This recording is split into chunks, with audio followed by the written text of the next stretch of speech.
नमस्कार दोस्तों, आपका स्वागत है रोशन क्लासेस में। आज का टॉपिक है जो कि बहुत इंपॉर्टेंट प्राकृतिक चीजों से जो प्राकृतिक अम्ल किन किन चीजों में प्राकृतिक अम्ल जो प्राकृतिक में पाए जाते हैं उनमें कौन कौन सी चीज कैसा कैसा अम्ल पाया जाता है। भैया आज देखेंगे क्या है कि अम्ल के बारे में हम समझेंगे कि अम्ल है क्या। तो पहले तो हम समझेंगे कि अम्ल में है होता क्या है, मुख्य चीजें हैं क्या कि आप अम्ल समझ पाएंगे। तो आप कहेंगे कि अम्ल जितने भी होते हैं या कैसे हम जाने, तो वैसे पदार्थ या वैसे अम्ल जो होते हैं जिनमें या वैसे यौगिक जिनमें हाइड्रोजन आयन का सांद्रता होता है, जिनमें हाइड्रोजन की उपस्थिति होती है, वह क्या कहलाता है, अम्ल होता है। ठीक है, तो हम उसके बारे में बात करेंगे कि कैसे प्राकृतिक चीजों में कौन कौन से अम्ल किस तरीके से पाया जाता है। ठीक है, देखते हैं कि सिरका या विनेगर जिसको कहते हैं, सिरका में कौन से, आपसे पूछेगा कि सिरका में कौन सा अम्ल पाया जाता है, तो सिरका में कौन सा अम्ल पाया जाता है, तो एसिटिक अम्ल पाया जाता है। जब ज्यादा हार्ड क्वेश्चन बना देगा तो पूछेगा कि सिरका में अगर एसिटिक अम्ल की प्रतिशत मात्रा कितनी होती है, एसिटिक अम्ल की प्रतिशत मात्रा कितनी होती है, तो 5 से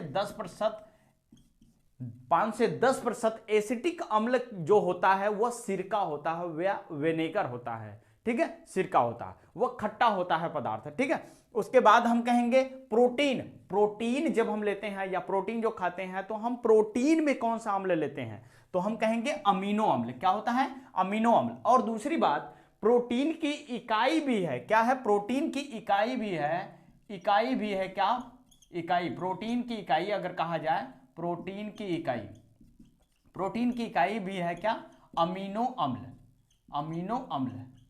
प्रोटीन की इकाई भी है क्या, अमीनो अम्ल है। ठीक है, आगे देखते हैं लाल चींटी या मधुमक्खी के डंक में, लाल चींटी और मधुमक्खी के डंक में कौन सा अम्ल पाया जाता है, तो फार्मिक अम्ल पाया जाता है।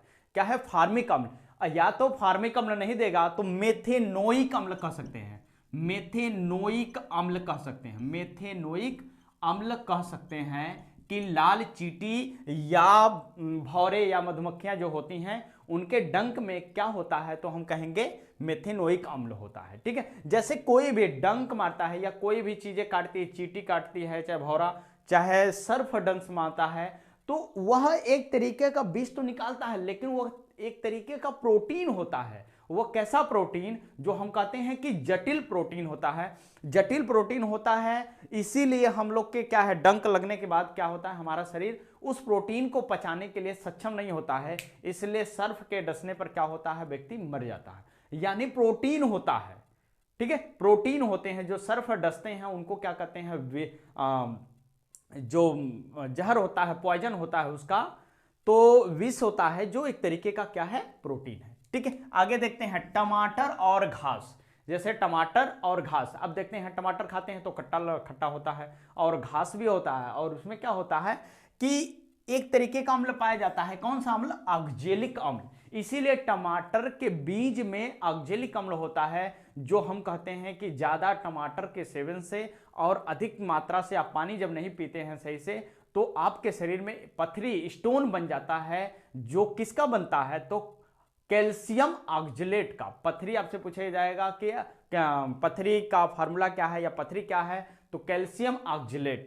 ठीक है, जैसे आप खाते हैं तो उस तरीके का हो जाएगा। उसके बाद चना के घास, जो चना के साग होते हैं, चना के साग, या आप लिख सकते हैं चना के साग, चना के साग, चना के साग में भी कौन सा अम्ल पाया जाता है, तो हम कहेंगे ऑक्जेलिक अम्ल पाया जाता है। ठीक, आगे हम बात करेंगे कि मनुष्य के पेट या मनुष्य के उदर में कौन सा अम्ल होता है, कौन सा अम्ल निकलता है, तो हम कहेंगे क्या है, हाइड्रोक्लोरिक अम्ल, HCl जो होता है, HCl आपके क्या होते हैं, पेट या मनुष्य के उदर में पाया जाता है। ठीक है, आगे हम बात करेंगे गेहूं में, गेहूं में कौन सा अम्ल पाया जाता है, तो कहेंगे ग्लूमेटिक अम्ल होता है। ग्लूमेटिक, आपसे पूछा जाए कि गेहूं में कौन सा अम्ल पाया जाता है, तो ग्लूमेटिक अम्ल पाया जाता है, और वही एक तरीके का प्रोटीन भी होता है। गेहूं में जो प्रोटीन खाते हैं, जैसे हम गेहूं खाते हैं या आटा या रोटी हम खाते हैं तो प्रोटीन मिलता है, यानी कौन सा प्रोटीन होता है या कौन सा अम्ल होता है, तो हम कहेंगे ग्लूमेटिक अम्ल होता है।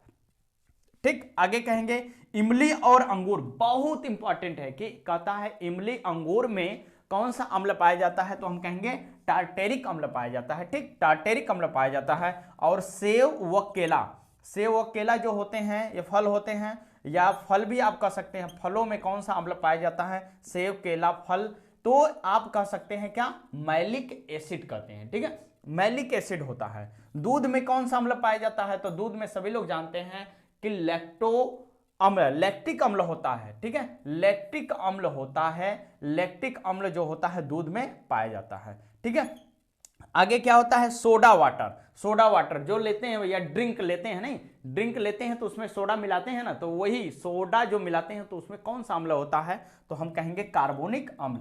H2CO3 होता है, कार्बोनिक अम्ल होता है। ठीक है, उसके बाद हम कहेंगे नींबू, नारंगी या कच्चा आम कह सकते हैं। कच्चा आम भी कह सकते हैं। कच्चा आम, नींबू, नारंगी, इस सब में कौन सा अम्ल पाया जाता है, तो साइट्रिक अम्ल पाया जाएगा। ठीक है, साइट्रिक अम्ल पाया जाएगा। उसके बाद आखिरी क्या है, मक्खन में कौन सा अम्ल पाया जाता है, तो मक्खन में ब्यूटेरिक अम्ल पाया जाता है। ठीक है, मक्खन में हम बात करेंगे तो कौन सा अम्ल पाया जाएगा, तो ब्यूटेरिक अम्ल पाया जाएगा। ठीक है, आज का क्लास इतना ही है। ठीक है, जितने लोग अभी चैनल को सब्सक्राइब नहीं किए हैं, जरूर है चैनल को सब्सक्राइब करें और ज्यादा से ज्यादा लोगों को क्या है, इस वीडियो को ज्यादा से ज्यादा लोगों को शेयर करें।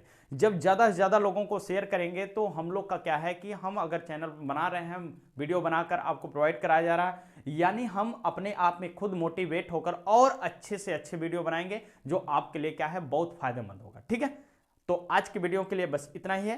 ठीक है, आज का वीडियो देखने के लिए आपको धन्यवाद।